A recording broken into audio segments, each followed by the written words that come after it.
Is that still working?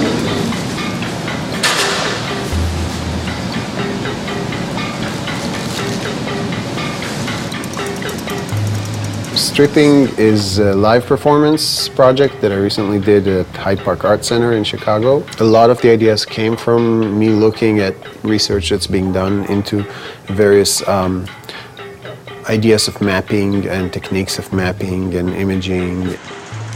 What I do, I ride down the street with a bicycle with a camera pointed sideways, and that way I generate a one-shot video of the area, of my personal travel with the area. So that way I basically create kind of performative, subjective reinterpretation of a location. The next stage is I basically convert that video into this panoramic image by taking consecutive moments from the video and putting them literally next to each other. So they become like frames in a film strip.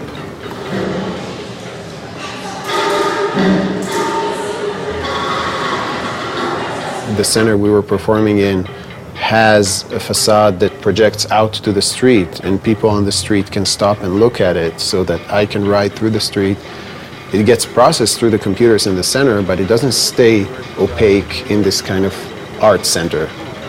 Instead, it gets reprojected out to the street. I think that's the role of an artist. One of the roles is certainly to participate in complete feedback loops. The core of the strip projects was always, for me, the performative aspect of them.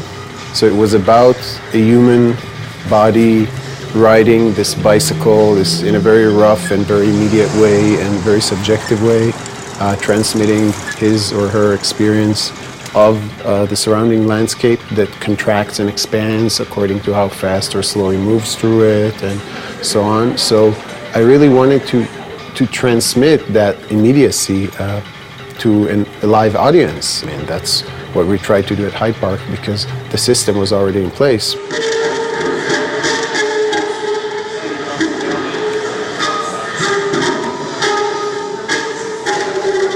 I invited my longtime collaborator, Daniel Davidovsky, who's a sound artist from Israel. A lot of my live work has been done in collaboration with him over the years. This was a wonderful chance to actually fly him over here and work for 2 weeks on location at Hyde Park, figuring out how we could both have these rides, if you will, through the visual and physical and oral landscape of that location and juxtapose those different rides. The word strip also comes from a type of military aerial photography where a plane flies over a landscape and generates a series of images that are then stitched together. I have this ongoing interest in technologies of often visual mediation of reality, and I kind of try to keep up with what's going on in the whole kind of academic, military, industrial, medical complex. Basically everything that's not the standard art world tools or cinema world tools. This whole idea of mapping that is very ancient technology has been in recent years starting to kind of explore and hybridize with other forms of mediation that come from cinematic arts or from photography. And there is a lot of similarity, of course, between those technologies, even historically in terms of background and how they're developed, and their military counterparts, which are always there first and are constantly used in parts of the world we're not living in, most of us. Certainly in Afghanistan and Iraq recently, and Israel has been using a lot of those, and I come from there, so it's very prevalent there, but also not talked about and not used as much in the civilian sector.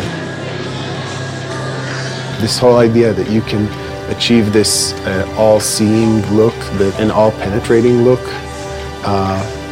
into the absolute structure of urban environments and people's lives. Yeah, I find that truly fascinating and deeply troubling, and I find that the way to engage with it is to do it, and to do it as a human being who inserts their own personality and glitches into that ultimately very lo-fi and patched together mechanism.